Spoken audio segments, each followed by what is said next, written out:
very good evening to all children. Welcome to your English class. आज हम आपकी जो इंग्लिश की फ़र्स्ट बुक है हनी कॉम्ब, उसका फ़र्स्ट चैप्टर स्टार्ट करने वाले हैं. तो फर्स्ट चैप्टर हम स्टार्ट करेंगे और जो भी आपके ये यूनिट टेस्ट हो रहे हैं, आपके यूनिट टेस्ट में आपका फ़र्स्ट चैप्टर आएगा. तो हम स्टार्ट करते हैं अपना रीडिंग पार्ट. फर्स्ट चैप्टर आपका क्या है? The name of first chapter is 3 questions. ठीक है, यानी कि ये पूरा का पूरा चैप्टर आपका 3 क्वेश्चंस, 3 प्रश्नों के ऊपर बेस्ड है. ठीक है, अब इसमें क्या है? A king has 3 questions and he is seeking answers to them. एक राजा के पास 3 क्वेश्चन हैं और वो क्या कर रहा है? उन क्वेश्चंस के आंसर को ढूंढ रहा है. सीकिंग का मतलब ढूंढना, ढूंढ रहा है. What are the questions? वो क्वेश्चंस क्या हैं? वो प्रश्न क्या हैं? Does the king get what he wants? क्या राजा को जो वो चाहता है वो मिल जाता है? मतलब जिन क्वेश्चंस के वो आंसर चाहता है, क्या वो उसको आंसर मिल जाते हैं? वो सब हम इस चैप्टर में रीड करेंगे. तो let us start with our reading part. 3 questions part 1. तो सबसे पहले हम पार्ट 1 स्टार्ट कर रहे हैं और सभी बच्चे जैसी वीडियो देखेंगे तो अपनी बुक को और पेंसिल को हाथ में रखेंगे और साथ के साथ आप रीडिंग करेंगे. और जहाँ जहाँ पर भी आपको डिफ़िकल्ट वर्ड्स दिखेंगे, न्यू वर्ड्स दिखेंगे, आप साथ के साथ उनको अंडरलाइन भी करेंगे. ठीक है, जो कि आपका मोस्ट इम्पॉर्टेंट पार्ट है, न्यू वर्ड्स को अंडरलाइन करना. क्लियर? तो लेट अस स्टार्ट. ध्यान से सुनेंगे सभी बच्चे. The thought came to a certain king that he would never fail if he knew 3 things. एक बार क्या हुआ कि एक राजा के दिमाग में एक थॉट आया. ठीक है, थॉट मतलब क्या हुआ? थॉट का मतलब होता है विचार. ठीक है, उसके माइंड में क्या आया? विचार आया. ही वुड नेवर फेल, वो कभी भी फेल नहीं होगा. इफ़ ही न्यू 3 थिंग्स, अगर उसको 3 चीज़ें पता चल जाएं तो वह कभी भी फेल नहीं होगा. These 3 things were, वो 3 चीज़ें क्या थी? वो 3 चीज़ें आपके क्या थे? वो राजा के 3 क्वेश्चंस थे. First, what is the right time to begin something? Begin मतलब शुरू करना, समथिंग मतलब किसी भी चीज़ को, कि किसी भी चीज़ को स्टार्ट करने का राइट टाइम क्या है? उचित समय क्या है? किसी भी चीज़ को स्टार्ट करने का, शुरू करने का राइट टाइम क्या है?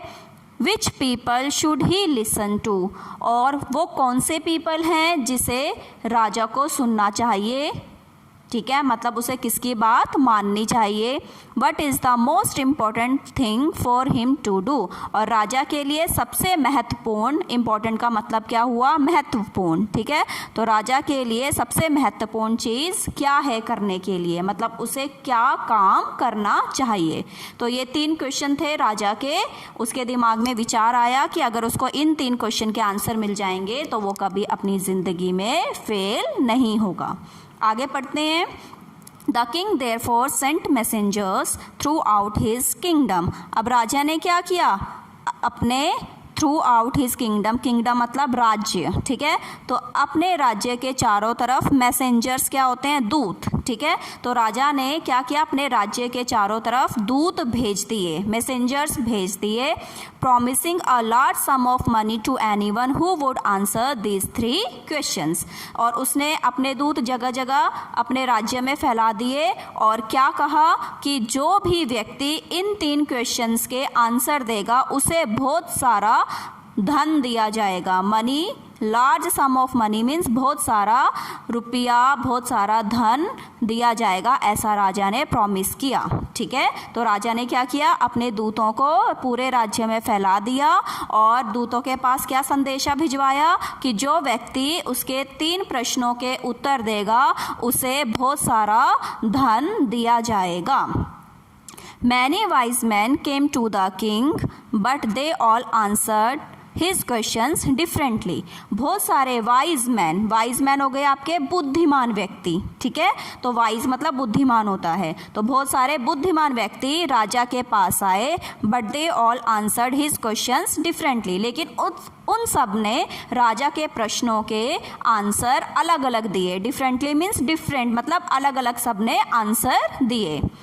इन reply to the first question, अब वो पहले प्रश्न का उत्तर बता रहे हैं, ठीक है, पहले प्रश्नों के क्या क्या उत्तर आए।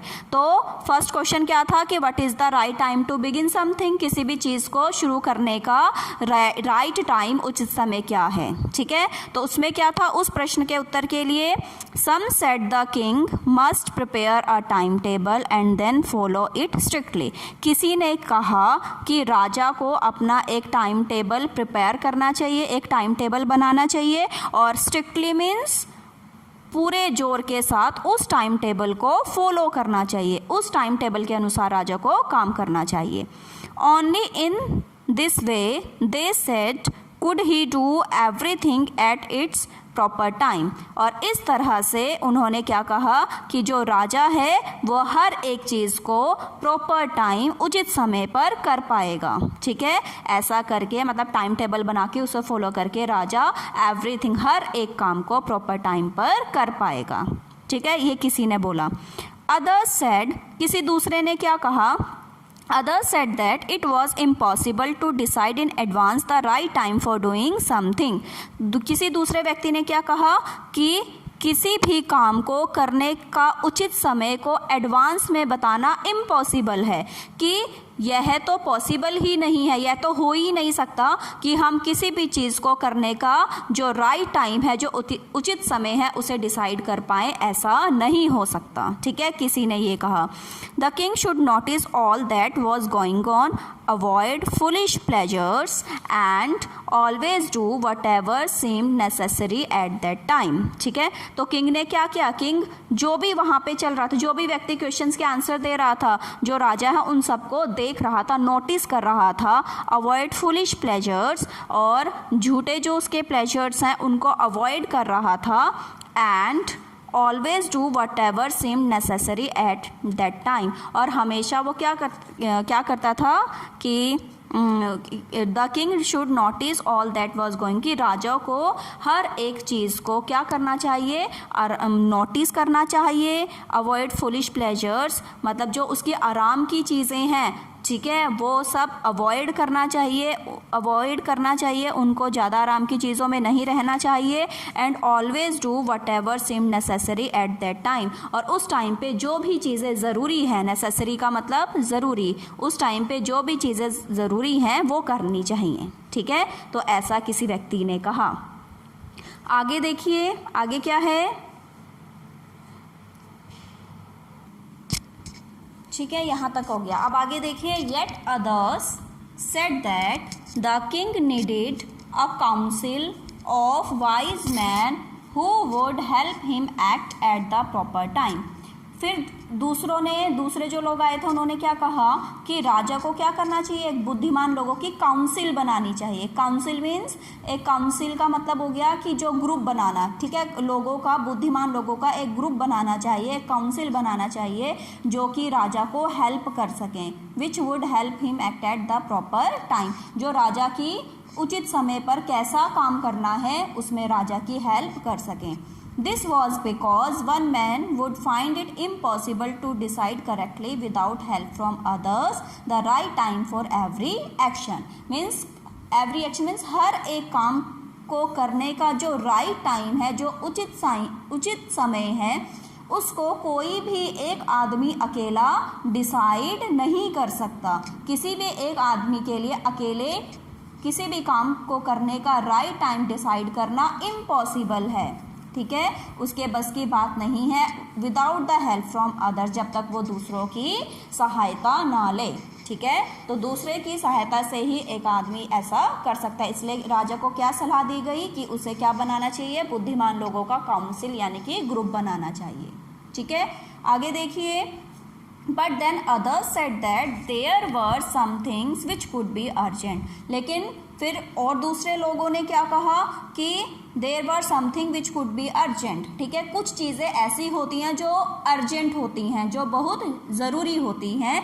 These things could not wait for the decision of the council, तो कुछ जो हमारे काम होते हैं बहुत अर्जेंट होते हैं, बहुत ज़रूरी होते हैं, और उन काम को करने के लिए हम काउंसिल के डिसीजन का वेट नहीं कर सकते कि काउंसिल हमें क्या निर्णय देती है, उनके निर्णय का हम इंतज़ार नहीं कर सकते। In order to decide the right time for doing something, it is necessary to look into the future, कि किसी भी काम को करने के राइट टाइम को, उचित समय को बताने के लिए फ्यूचर में देखना नेसेसरी है। फ्यूचर का पता होना, भविष्य का पता होना ज़रूरी है, ऐसा उन लोगों ने कहा। And only magicians could do that, और मैजिशियंस जादूगर ही ऐसा कर सकते हैं। The king therefore would have to go to the magicians, इसलिए राजा को किसके पास जाना चाहिए? राजा को मैजिशियंस के पास जाना चाहिए, जादूगरों के पास जाना चाहिए, ठीक है। तो ये थे उसका जो फर्स्ट क्वेश्चन था कि किसी भी काम को करने का राइट टाइम, उचित समय क्या है, उसमें अलग अलग लोगों ने उसको, राजा को क्या क्या राय दी वो हमने पढ़ी। अब बात आती है सेकंड क्वेश्चन की, ठीक है। उसके सेकंड क्वेश्चन के आंसर में क्या हुआ? In their answers to the second question, some said that the people most necessary to the king were his counselors, others said the priests, ठीक है। अब सेकंड क्वेश्चन क्या था कि सेकंड क्वेश्चन था कि राजा को कौन से लोगों की बातें सुननी चाहिए, मतलब राजा के लिए कौन से लोग ज़्यादा इम्पोर्टेंट है, राजा के लिए कौन से लोगों की ज़्यादा ज़रूरत है।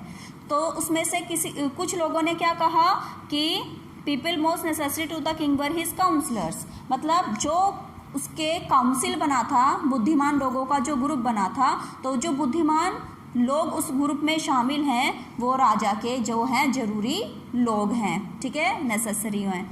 अदर सेड द प्रिस्ट, दूसरों ने क्या कहा कि प्रिस्ट हो सकते हैं, प्रिस्ट मीन्स पुजारी हो सकते हैं, ठीक है। A few others choose the doctors, कुछ दूसरे लोगों ने कहा कि डॉक्टर्स हो सकते हैं राजा की लाइफ में important. And yet other said that his soldiers were the most necessary, कि जो उसके सोल्जर्स हैं, जो उसके सैनिक हैं, जो उसके सिपाही हैं, वो राजा के लिए इम्पॉर्टेंट हैं, ठीक है। तो ये हो गया उसके दूसरे क्वेश्चन के आंसर की। किसी ने बोला राजा के लिए काउंसलर्स इंपॉर्टेंट है, किसी ने बोला प्रिस्ट यानी कि पुजारी इंपॉर्टेंट है, किसी ने बोला डॉक्टर्स इंपॉर्टेंट है, तो किसी ने बोला सैनिक या सिपाही यानी कि सोल्जर्स इंपॉर्टेंट है, ठीक है। अब बात आती है उसके थर्ड क्वेश्चन की। थर्ड क्वेश्चन था कि राजा को क्या करना चाहिए, ठीक है, राजा के लिए इम्पोर्टेंट काम क्या है, राजा का इम्पोर्टेंट काम क्या है, वो थर्ड क्वेश्चन था। तो to the third question some said science, others choose fighting and yet others religious worship. तो तीसरे क्वेश्चन के आंसर के लिए कुछ लोगों ने क्या कहा कि राजा के लिए मोस्ट इम्पॉर्टेंट काम क्या है, साइंस की चीज़ें हैं, विज्ञान की चीज़ें। कुछ लोगों ने कहा कि राजा के लिए इम्पोर्टेंट काम क्या है, फाइटिंग करना, लड़ाई करना, युद्ध करना।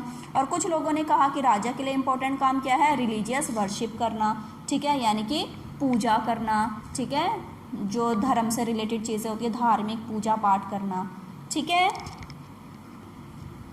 As the answers to his question were so different, the king was not satisfied. Questions के अलग अलग आंसर मिले, प्रश्नों के अलग अलग उत्तर मिले, और वो इतने डिफरेंट थे, इतने अलग थे कि राजा उनसे सेटिस्फाइड नहीं हुआ, राजा उनसे सहमत नहीं हुआ। एंड गेव नो रिवॉर्ड, और उसने कोई इनाम नहीं दिया। Instead he decided to seek the advice of certain hermit who was widely known for his wisdom. इसके बजाय उसने क्या निर्णय लिया, राजा ने डिसाइड किया कि वो किसी हर्मिट की एडवाइस लेगा, ठीक है। हर्मिट क्या होते हैं, हर्मिट सन्यासी को बोलते हैं, ठीक है। हर्मिट वो इंसान होते हैं जो दूर जंगलों में रहते हैं, अकेले और सिंपल लाइफ जीते हैं, तो जो सन्यासी होते हैं, और सन्यासी को उनकी बुद्धिमत्ता के लिए जाना जाता है, widely known for his wisdom. Wisdom means बुद्धिमानी, बुद्धिमत्ता भी उसे हम बोलते हैं, बुद्धिमानी के लिए वो जाने जाते हैं। The hermit lived in a would which he never left. तो जो सन्यासी थे, सन्यासी कहाँ रहते हैं, वुड का मतलब यहाँ पे फॉरेस्ट है, जंगल, ठीक है। तो सन्यासी जंगल में रहते हैं और वो जंगल को छोड़कर कहीं नहीं जाते। He saw no one but simple people and so the king put on ordinary clothes। और जो सन्यासी होते हैं वो किसी से नहीं मिलते, बल्कि he saw no one मतलब हो गया कि किसी से नहीं मिलते, सिर्फ सिंपल लोगों, सीधे साधे लोगों से मिलते हैं। इसलिए राजा ने क्या किया, ऑर्डनरी क्लोथ्स, ठीक है, राजा ने अपने राजा वाले कपड़े ना पहनकर सिंपल, ऑर्डनरी, सिंपल कपड़े पहने। Before he reach the hermit's hut the king left his horse with his bodyguard and went on alone. सन्यासी की झोपड़ी पर पहुंचने से पहले राजा ने अपना घोड़ा और अपने बॉडीगार्ड को पीछे ही छोड़ दिया और वह अकेला आगे चल पड़ा। As the king came near the hermit's hut he saw the hermit digging the ground in front of his hut. तो जैसे ही राजा सन्यासी की झोंपड़ी के पास आया तो उसने क्या देखा कि जो सन्यासी है अपनी झोंपड़ी के सामने क्या कर रहा है, जमीन खोद रहा है। डिगिंग द ग्राउंड का मतलब हो गया जमीन खोदना, जमीन खोद रहा है। ही greeted the king and continued digging. सन्यासी ने राजा को नमस्कार किया, ग्रीटेड मतलब नमस्कार करना, एंड कंटिन्यूड डिगिंग और वो अपनी ज़मीन खोदता रहा। The hermit was old and weak, बहुत बूढ़ा और कमज़ोर था जो सन्यासी था। As he worked he breathed heavily, और जैसे जैसे वो काम कर रहा था तो बहुत तेज़ी से सांस ले रहा था, उसकी सांस चढ़ रही थी, मतलब वो हाँफ रहा था। जैसे जब आप भागते हैं तो आपकी सांस चढ़ने लगती है, आप हाँफने लगते हैं, उसी तरह से वो सन्यासी भी हाँफ रहा था। The king went up to the hermit, राजा सन्यासी के पास गया एंड सेड, कहा, I have come to you wise hermit, ओ बुद्धिमान सन्यासी, मैं तुम्हारे पास आया हूँ to ask you to answer 3 questions, तुमसे 3 क्वेश्चंस के आंसर लेने के लिए। How can I learn to do the right thing at the right time, मैं किसी भी चीज़ को उचित समय पर राइट टाइम पे कैसे कर सकता हूँ। दूसरा question, who are the people I need most, कि वो कौन से लोग हैं जिनकी मुझे सबसे ज़्यादा ज़रूरत है। And what affairs are the most important, affairs means काम, और मेरे लिए सबसे ज़्यादा इम्पॉर्टेंट अफेयर्स क्या हैं, इम्पॉर्टेंट काम क्या है, बिजनेस क्या है। ये राजा ने उस सन्यासी के सामने अपने 3 क्वेश्चन रख दिए। The hermit listen to the king, सन्यासी ने राजा को सुना बट डिड नॉट स्पीक, लेकिन कुछ नहीं कहा। ही वेंट ऑन डिगिंग, वह खोदता रहा। You are tired said the king, राजा ने क्या कहा कि यू आर टायर्ड, तुम थक गए हो। Let me take the spade and work in your place, मुझे अपना स्पेड दे दो, स्पेड मीन्स फावड़ा जिससे ज़मीन खोदते हैं, मुझे अपना स्पेड दे दो, फावड़ा दे दो, तुम्हारी जगह अब मैं काम करूँगा, राजा ने ऐसा कहा। Thanks said the hermit giving the king his spade, तो हर्मिट सन्यासी ने राजा को बोला धन्यवाद, और उसने राजा को क्या दे दिया, फावड़ा दे दिया। Then he sat down on the ground, और फिर वह जमीन पर नीचे बैठ गया। When the king had dug 2 beds, he stopped and repeated his question. जब राजा ने 2 गड्ढे खोद दिए, 2 बेड्स मतलब वो खोद के जो क्यारियाँ बनाते हैं, ठीक है, तो 2 क्यारियाँ बना दी, खोद दी। ही स्टॉप्ड, वो रुक गया, और फिर से उसने अपने प्रश्न क्वेश्चन रिपीट किए। The hermit gave no answer, सन्यासी ने कोई उत्तर नहीं दिया। Stood up and stretching out his hand for the spade and said, now you rest let me work, सन्यासी ने उसे कोई जवाब नहीं दिया। सन्यासी खड़ा हुआ, अपने हाथ को स्ट्रेच किया, अपने हाथ लंबा किया और राजा से फावड़ा मांगा, स्पेड मांगा, और कहा राजा को कि अब तुम रेस्ट करो, अब मैं काम करता हूँ। But the king did not give him the spade and continued to dig, लेकिन राजा ने उसे स्पेड नहीं दिया, फावड़ा नहीं दिया, और राजा ही क्या करा, अपना खुदाई का काम उसने जारी रखा। 1 hour पास्ट, 1 घंटा बीत गया। देन अनदर, इसी तरह से दूसरे घंटों घंटे बीतते गए। The sun went down behind the trees, जो सूरज था वो पेड़ों के पीछे चला गया, मतलब सूरज छिपने को आया। And at last the king stuck the spade into the ground and said, और लास्ट में राजा ने क्या किया, फावड़े को ग्राउंड में धंस दिया। एंड सेड, और कहा, I came to you wise man for an answer to my question, मैं आपके पास आया हूँ अपने क्वेश्चंस के आंसर लेने के लिए। If you can give me no answer tell me so and I will return home, अगर आप मुझे मेरे प्रश्नों के उत्तर नहीं दे सकते तो आप मुझे बता दीजिए ताकि मैं अपने घर वापस चला जाऊँ। Here come someone running said the hermit, फिर सन्यासी ने क्या कहा, वो देखो वहाँ से कोई भागा भागा आ रहा है। तो बेटा ये आपका पार्ट 1 हुआ, और पार्ट 1 से रिलेटेड आपके ये 2 क्वेश्चंस हैं। आपको न्यू वर्ड्स, वर्ड मीनिंग और ये 2 क्वेश्चन आपको दिए जाएंगे होमवर्क के लिए जो आपको करने हैं, और नेक्स्ट वीडियो में हम इसका पार्ट 2 स्टडी करेंगे। पार्ट 2 की कहानी हम आगे नेक्स्ट वीडियो में पढ़ेंगे।